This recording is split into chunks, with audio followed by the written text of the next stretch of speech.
What do you do in the face of injustice and violent oppression?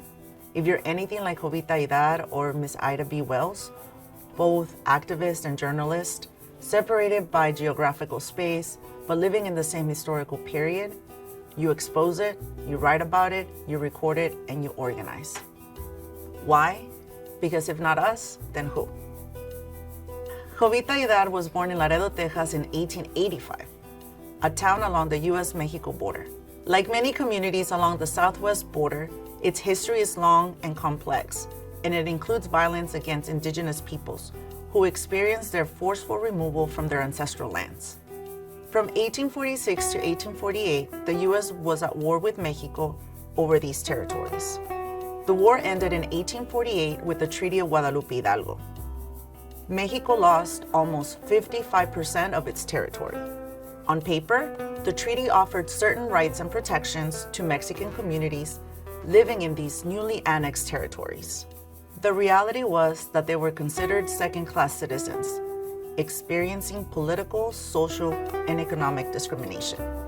By the turn of the 20th century, ethnic Mexicans, whether they were citizens or not, were categorized by Anglo society as inferior and as a disposable and exploitable labor force.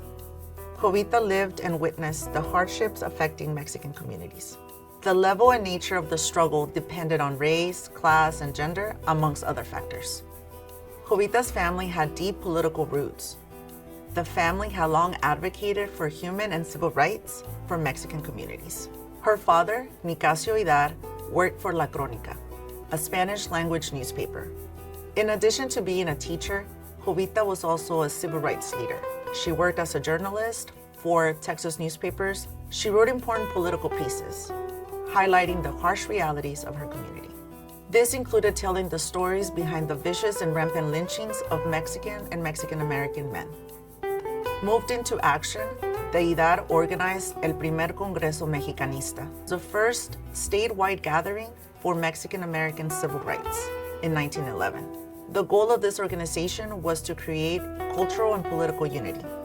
It also hoped to gather resources to fight against Mexican and Mexican-American discrimination in Texas. Jovita also wrote about Mexican school segregation, where children were prohibited from speaking Spanish. She talked about the importance of creating escuelitas, little schools. In these escuelitas, children would enjoy free, adequate, and safe learning spaces. The school celebrated Spanish literacy, Mexican history, and culture. Journalists like Idar revealed the flaws in American democracy and the dangers of racism. In 1914, the Texas Rangers wanted to silence Idar and the work of El Progreso by forcefully taking it over. Jovita knew her rights. Her journalistic work was protected by the Constitution's First Amendment, the freedom of the press. She stood her ground and the Rangers retreated. The Rangers returned the next day, destroying the printing presses and trashing the place. Idar once wrote, "We can endeavor to the point of sacrifice, if necessary, to enlighten our children." And that is what she did. The violence and intimidation did not stop her, and it hasn't stopped us now. Idar used the power of words to expose the truth about the conditions of her community, bringing people together to do something about it.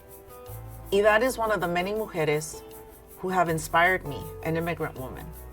Her story has shown me not to quedarme callada, how not to stay silent. Women like her encouraged me to become a first-generation public historian, a curator who works to document the histories of our communities. Today, we see the power of young Latinas. These young women believe and have visions of change. They can look to history and to the efforts of our elders like Jovita for inspiration and wisdom. Our Latina history is American history.